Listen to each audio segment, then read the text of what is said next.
เอาละบ่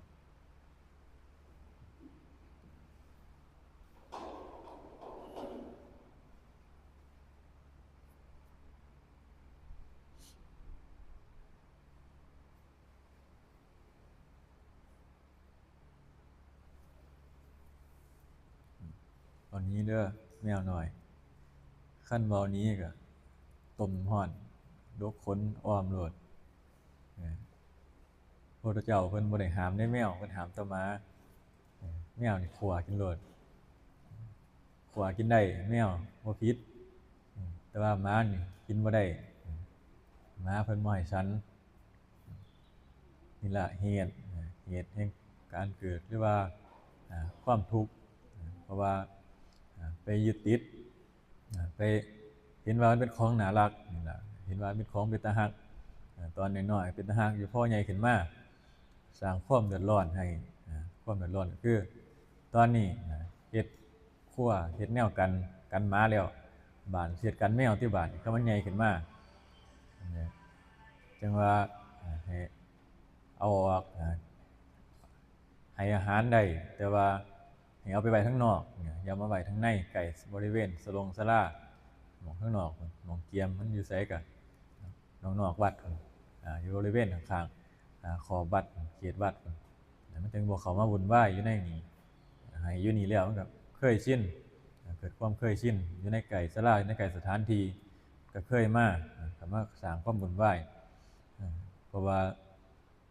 แต่ก่อนบริเวณโรงไฟก็หมาเข้าไปกัด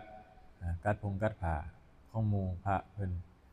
ก็เกิดเป็นความวุ่นวายก็ได้เฮ็ดแนวอ้อมไว้บ้านนี้แมว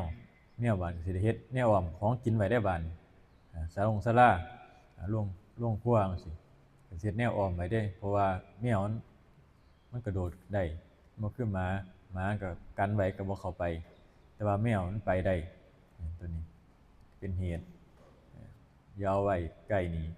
ไผสิเอามาเลี้ยงก็เอามาเด้อเด็กน้อยตัวนี้มันเป็นตัวนี้เป็นเหตุให้เฮาเกิดคือกันเวลาเฮาไปรักใคร่ยินดีในสิ่งใดสิ่งหนึ่งจิตก็สิจดจ่ออยู่กับสิ่งนั้นบ่ว่าจะเป็นวัตถุเข้าของเงินทองลูกเต้าเหล้าหลานผัวเมียยึดติดกันอยู่ในจังซั่นก็สินำกันไปเกิดอยู่จังซั่นล่ะเป็นเพราะว่าตัวนี้ล่ะตัวตัณหาตัวหรือว่าตัวราคะความใคร่ยินดีในสิ่งของว่าจะเป็นสิ่งของหรือว่าเป็นสัตว์หรือว่าที่มีสิ่งของที่มีวิญญาณหรือว่ามีวิญญาณสิ่งของเหล่านี้ล่ะเฮาไปยึดไว้เฮาไปยึดใจเฮาไปจดจ่ออยู่กับสิ่งเหล่านั้นก็เฮ็ดให้เฮาเกิดขึ้นมาพอเกิดมาแล้วก็มีความทุกข์ตามมานำก็จังว่าการเกิดเป็นทุกข์นี่แหละเฮามายึดติดนำสิ่งเหล่านี้มันก็บ่พ้นทุกข์จักเทื่อแล้วก็มัวแต่มาเกิดอยู่ในสิ่งเหล่านี้ก็จังว่าเลี้ยงได้ให้มันเป็นเลี้ยงบ่เป็นแล้วก็ห่วงมันอยู่หั่นมันสิอยู่กินจังไดสิเป็นจังไดคือกันล่ะกับเฮาห่วงลูกคนมีลูกไผเคยมีลูกมีหลานก็สิห่วงลูกห่วงหลานเวลาไปหันไปนี่มาคิดนำลูกนำหลานมันสิอยู่จังไดกินจังไดไปมาจังไดคือก็สิห่วงจังซั่นถ้าตายไปแล้วก็ไปเกิดเป็นขี้เกียจคือหลวงพ่อเพิ่นว่าไปเกิดเป็นขี้เกียจไปเกิดเป็นสัตว์เดรัจฉานอยู่บริเวณนั้นบริเวณที่ลูกเต้าเหล้าหลานหรือว่าคนที่เฮานึกหาอยู่ไปเกิดเป็นสัตว์เดรัจฉานอยู่หั่นเวลานึกหาเพิ่นจึงว่าอย่าสร้างความผูกพันให้มันมากขึ้นมันสิเกี่ยวข้องกันอยู่หั่นก็บ่ไปบ่มาคล้องกันอยู่หั่นกลับมาเกิดเวียนว่ายตายเกิดอยู่จังซั่นบ่ได้พ้นทุกข์จักเทื่อเพิ่นจึงว่าให้เฮาพยายามละสิ่งเหล่านี้อย่าสร้างสิ่งเหล่านี้ขึ้นมา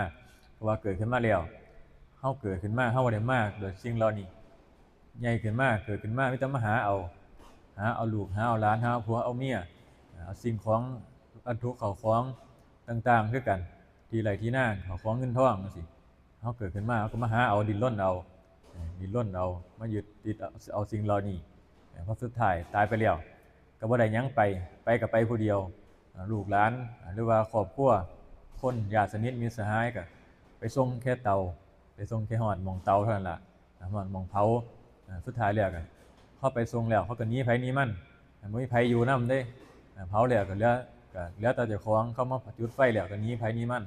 บ่ได้อยู่นำบ่ได้เว้านำก็เขาก็บ่ได้ยิน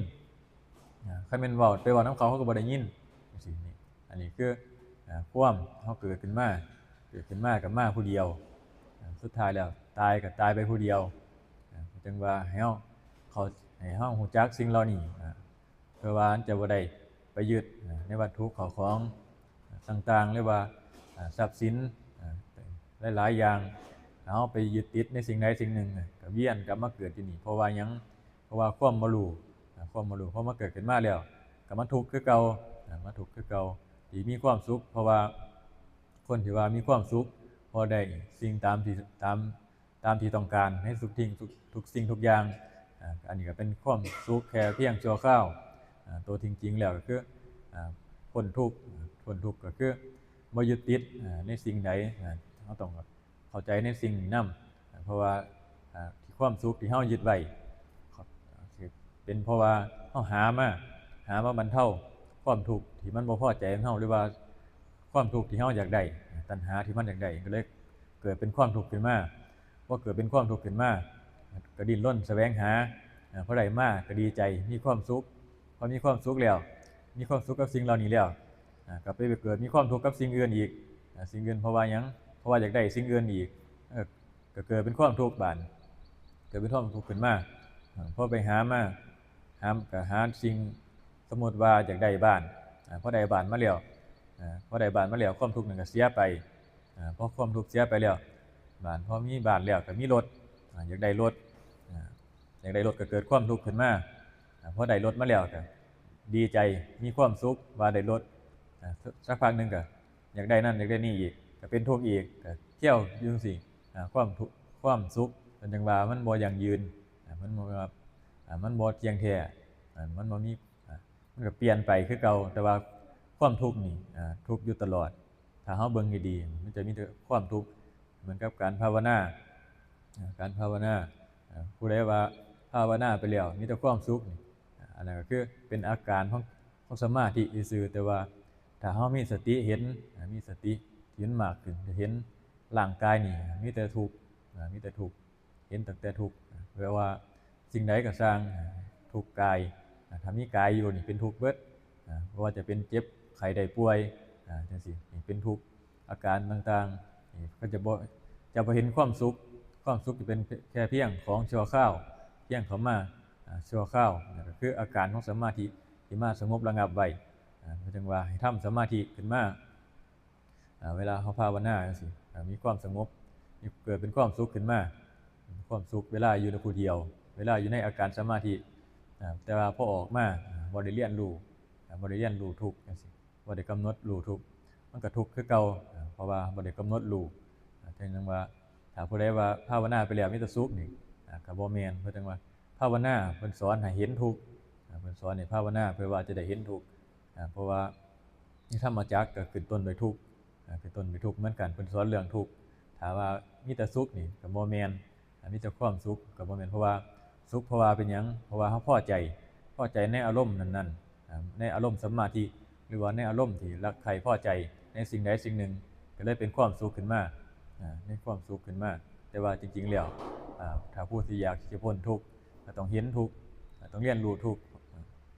เพราะว่าความสุขมันบ่เที่ยงเพิ่นก็บอกว่ามันบ่เที่ยงแท้แน่นอนเปลี่ยนไปเป็นธรรมดาเพราะว่าจะเป็นร่างกายเฮาก็เปลี่ยนไปเป็นธรรมดาเหมือนกันมันก็เกิดขึ้นมาตั้งอยู่ก็ต้องดับไปตามธรรมชาติของมันให้เพิ่นสอนให้เฮาเห็นสิ่งเหล่านี้ว่ามีความเปลี่ยนแปลงสุดท้ายแล้วมันมีแต่ทุกข์ถ้าเฮาอยากพ้นทุกข์ก็ต้องรู้จักเรียนรู้ทุกข์ถ้าเฮามีแต่ความสุขเพราะว่าหยังเพราะว่าเฮาพอใจในอารมณ์นั้นๆพอใจในสิ่งที่ได้พอใจในสิ่งที่เฮาแสวงหามาได้แต่สุดท้ายแล้วก็ลงโดยมาทุกข์คือเก่าทุกข์เพราะว่าสิ่งที่เฮามีสิ่งใดก็ทุกข์นำสิ่งนั้นก็ต้องอาศัยการภาวนาแต่ว่าการภาวนาเริ่มแรกต้องอาศัยความสุขซะก่อนความสุขในสมาธิเป็นเครื่องหล่อเลี้ยงเป็นเครื่องชักนำหรือว่าเป็นเครื่องนำให้เฮาเข้ามาในทางคิดที่เป็นกุศลเพราะว่าถ้าความคิดบ่เป็นกุศลนี่อาจจะมีแต่ทางไปจะบ่มีทางพอความสงบหรือว่าพอความสุขในสมาธิหรือว่าพอความสุขในการทำความดี จะบ่พอจะมีแต่ความทุกข์ความเร่าร้อนในการคิดแสวงหาหรือว่าในการกระทำบาปต่างๆสิมีแต่ความเร่าร้อนต้องอาศัยการความคิดที่มันเป็นกุศลความคิดเป็นกุศลแล้วก็สิทำสมาธิเกิดเป็นความสุขได้ง่ายเกิดความสุขได้ง่ายแต่ว่าก็เป็นความสุขเฮ็ดเพียงแค่ชั่วคราวเพียงแค่ชั่วคราวตัวนี้ก็ต้องอาศัยการเฮ็ดเรื่อยๆบ่ว่าจะเป็นการนึกถึงผลการให้ทานรักษาศีลจังซี่ผลให้ทานรักษาศีลตัวนี้สินำมาเฮ็ดให้เฮาเกิดปีติเพื่อหล่อเลี้ยงจิตใจเฮาบ่ให้เฮาทุกข์บ่ให้เฮาไปทุกข์นำสิ่งใดสิ่งหนึ่งบ่ให้เฮาไปยึดในสิ่งใดสิ่งหนึ่งเพื่อว่าถ้าเฮาความคิดเฮาอยู่กับสิ่งที่มันเป็นกุศลจังซี่ความทุกข์ก็สิบ่มีแต่ความปีติยินดีในการได้ยินได้ฟังหรือว่าได้ทำบุญทำกุศลจังซี่อันนี้ก็คือความสุขหรือว่าเป็นปีติความเป็นปีติยินดีตัวนี้ถ้าเฮาคิดได้หรือว่ามีความคิดที่เป็นกุศลตลอดเวลาเฮาก็สิบ่ไปมีความเร่าร้อนในสิ่งทั้งหลายทั้งปวงที่มันเข้ามาที่เป็นอารมณ์เข้ามาเฮ็ดให้เฮาทุกข์